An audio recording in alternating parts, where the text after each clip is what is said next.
Hi guys, welcome back to my channel. It's the ex-church girl, and today I'm continuing my series on a healthy relationship. Being a victim of the former victim of domestic violence, not once, not twice, but 3 times. The first time I was slapped around in that relationship, I was choked while I was 8 months pregnant. I was grabbed by my collar and choked until I almost passed out, and was told to go up on the L and throw myself onto the train tracks. Yeah, that's how vicious some of these relationships can get. And as an 18-year-old, pregnant, feeling lost and confused, I went back home and told my mother, crying, but she was like, "Oh, just stay away from him." And she was right. But at that point, I feel like I did stay away from that guy for a while, my baby's father, for a while, but being pregnant, I just, wanted that connection. But now that hindsight is 2020, I'm like, I wish I had just had the strength to, tell my mom, can we move somewhere else, or just, help me stay away from him. Like, it was just so negative. And during that time, he never took me to an appointment. He never took the time to take me out and spend more quality time with me. I think the time actually got to be less because he was so violent. By the time I got into my 8th month of pregnancy, it was just extremely toxic. And by then I had put all that anger off on my child. Like, I really didn't want any part of that man. And at first I was like, I was feeling angry with him, and I really didn't want him to touch me anymore after that. Like, I just wanted him to leave me the hell alone. And I tried to, being young-minded, I wanted to stay because I wanted to, that has always been my thing. I always wanted to change somebody. And now I'm at the point where, forget that, I'm not changing anybody but myself. I'm just gonna work on me. That's it. I'm not working on anybody else. I'm just gonna change Sophia. I'm not gonna change anybody else in this lifetime. I'm not going to change nobody. And I realized that I should have just embraced my pregnancy. And I did go on to finish high school after I had my baby in February. I finished high school, and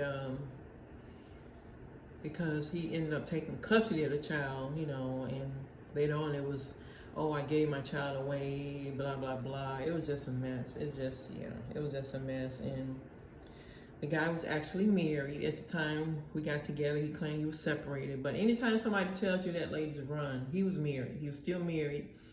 And me being young-minded, I just thought I could change the world. You can't change anybody. You have to change your own self. So now, what would I do in that situation? I would walk away, finding out that he was separated. I would have just walked away from that relationship ASAP. Like my mom and stepdad told me to do, or her boyfriend told me to do. Of course, I wanted to be a rebel. And then when I got pregnant, it was an unhealthy pregnancy, because I was trying to go to the doctor, but I wasn't going like I should. I was going like I should, but I wasn't taking my vitamins like I should. Like, I started off like neglecting myself early on with that bad relationship. And that's what I'm saying, young ladies. If you're pregnant, take time and learn about hygiene. And then I'll be doing some more hygiene videos, and I'll be bringing more things about hygiene, because I didn't know anything about hygiene. When I went to the doctor, I was all kinds of filthy when I got there. Like, I didn't know you had to take a shower twice a day, and then when you're on your cycle, maybe 3 times a day. Like, it's so many things I didn't know, but I really want to learn now and pass it on. Like, I really, really want to do all of that. So, yeah, I really, really want to do the best for myself at this point. So, but like I said, hindsight is 2020, and I would have embraced my pregnancy. I would have had some cute little clothes on. I would have did so much more for myself, because a healthy relationship, you spend time together, and it means that both you and your partner, you talk openly about problems, and you listen to one another, You respect each other's opinion. That's communicative. You really get together and you talk. Like if he was saying I was mean spirited when I was pregnant, because this man kept asking me, was that his baby? Why would you put that on somebody when they're pregnant? Like, and I know a lot of men do this. It's nothing but emotional abuse and mistreatment. Emotional abuse and mistreatment. I don't care how you look at it. Like, you're not so great that I would want you to be my baby's daddy. Like, and that's what they're telling you. Like, they were so great in their head. And being respectful. You value each other's opinions, feelings, and needs, and give each other freedom to be yourself and be loved for who you are. Like, this was a bad relationship I started off in, being disrespected, being mistreated. Anytime I opened my mouth and tried to say something that I didn't like, he shut it down or I was slapped. So I learned early on that you just don't open your mouth and tell a man how you really feel. And that's not healthy. Healthy is being respectful and you value each other's opinions and trusting. You believe what your partner has to say and don't feel the need to prove each other's trustworthiness. Like him telling me that, is this really his child? Like, that was a slap in my face several times over. Several times over.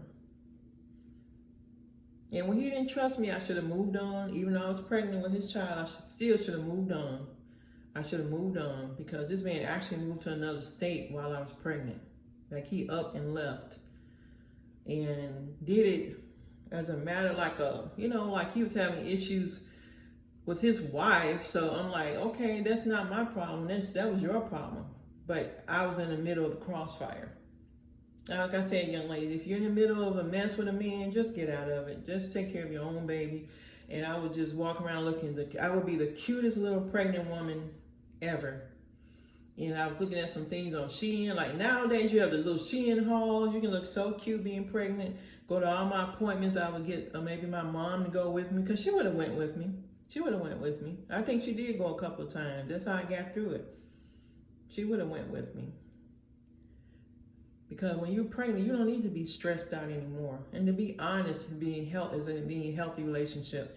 Because you're honest with each other, but can still keep some things private. Like, it doesn't mean you have to tell them your whole life story, but it's not like you're keeping secrets. Like, now, you just up and say you're going to leave town, and then you want me to feel a certain type of way about, happy about you leaving town and I'm pregnant. Like, that's crazy.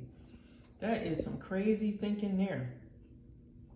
And that's the stuff you put up with. Sometimes you don't know any better. But nowadays, honesty is a character trait that I'm looking for. Actually, all of these character traits are what I'm looking for. He has to have the ability to communicate and allow me to communicate.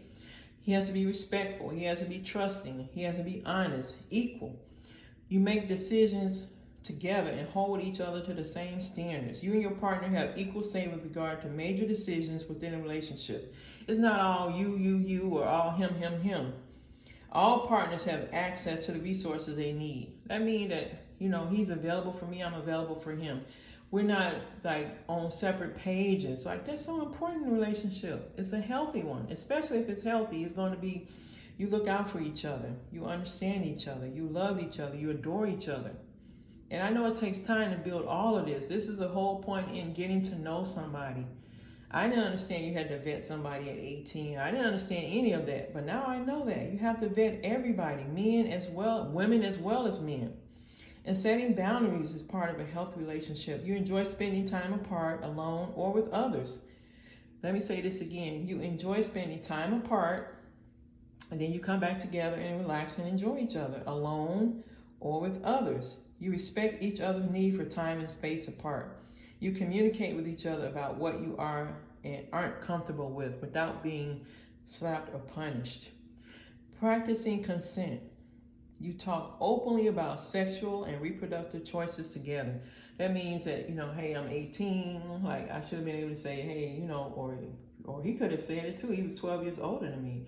He could have said, babe, you're younger than me, so we're going to protect you till we're ready to have a child, till we're ready to move on in a relationship.